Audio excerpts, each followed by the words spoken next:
Hi, in last video we have seen how we can print the alphabet as same number of the adjacent digit. And in this particular video we are going to see write a program to print alphabet followed by the adjacent digit. So let me tell you what is exactly. For example, this is our input A4K3B2.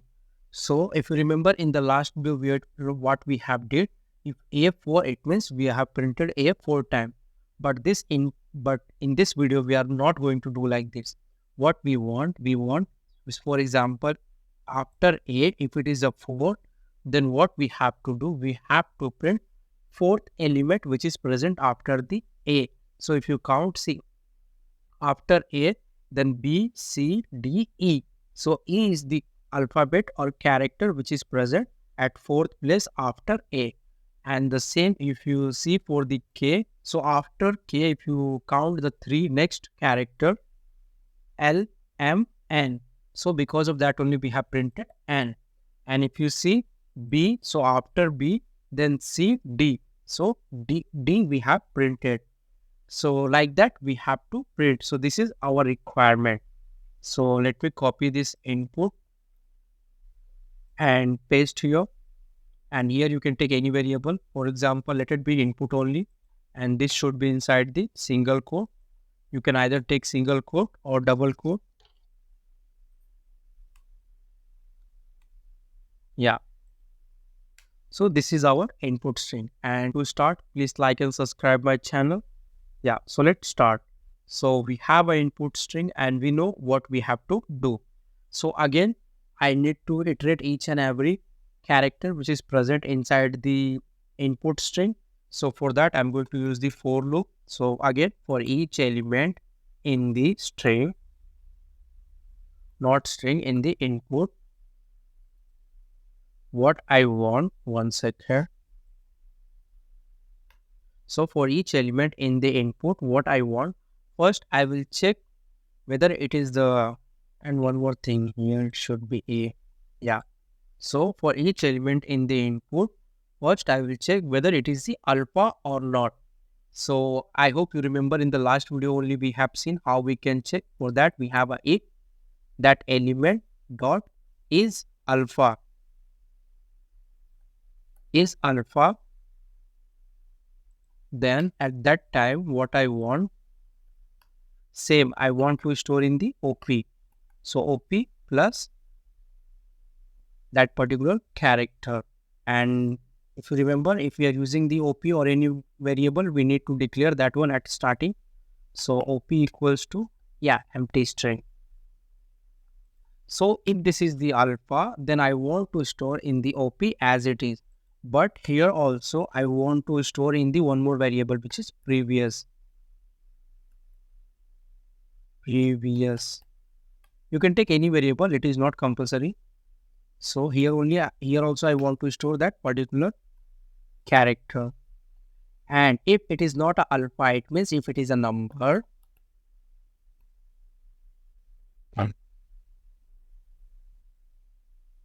then come here. And what I want, again, simply copy this one. Come here. See, if it is alpha, so we know what we have to do. But if it is a not alpha, it means if it is a number, then let's see what we have to do. So initially, this is the input and this is the output. Let me copy this one also and paste here. Let me comment this one. Yeah. So initially we want to print A, and then we have to print the character which is present at that particular index or number which is showing here. So anyhow, we are going to store the first one also. So the first character we are going to store in the OP, and the same character we are storing in the previous variable also. So what I'm going to do, see, basically what I need to do. So for example, I know my first character which is A, and after that I have some number. So I want to print the character which is present at that location. So it is nothing but the A plus 4 I need to print. So if you remember in one of my video, I have told you we have a ASCII code concept in the Python, or not in the Python, in all programming language, we have ASCII code concept.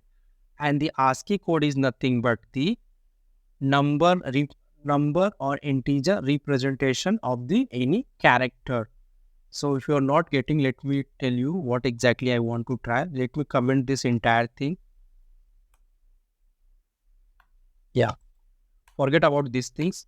For example, I have one variable input, and input equals to I have capital A.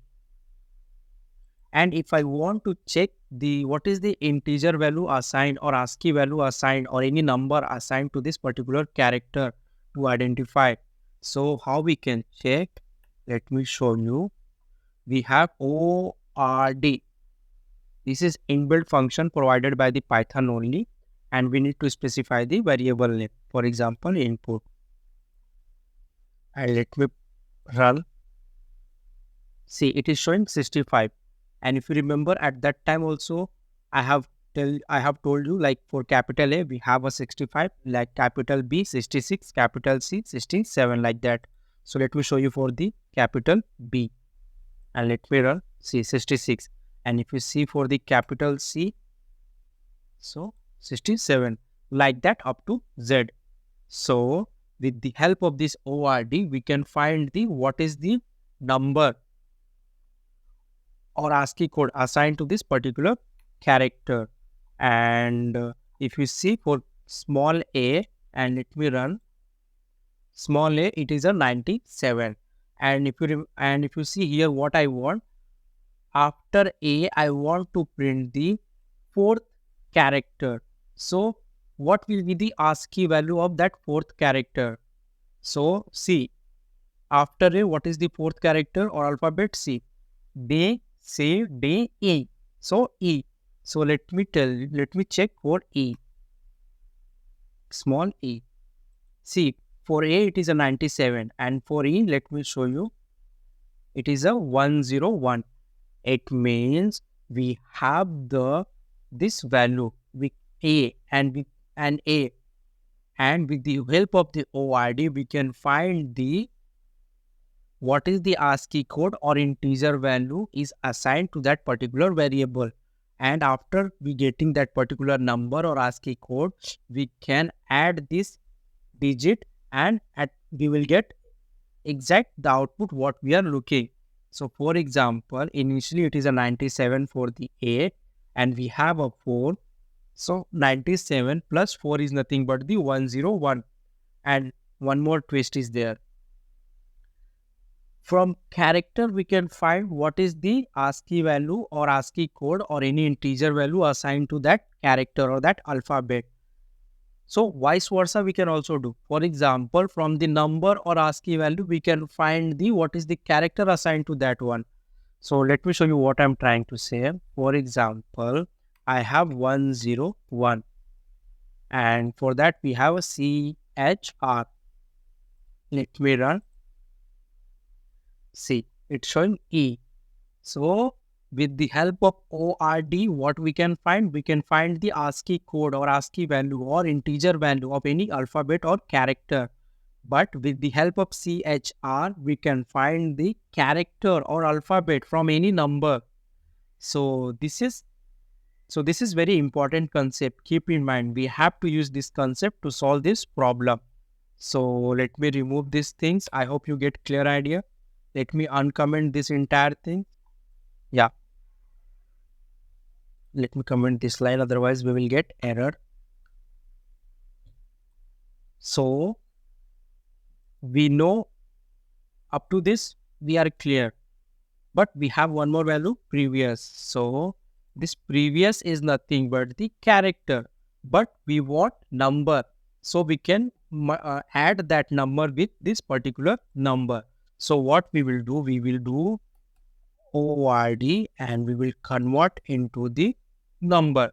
So if we convert into the number, so we will get the value of A, which is we have seen for small a, it is a 97.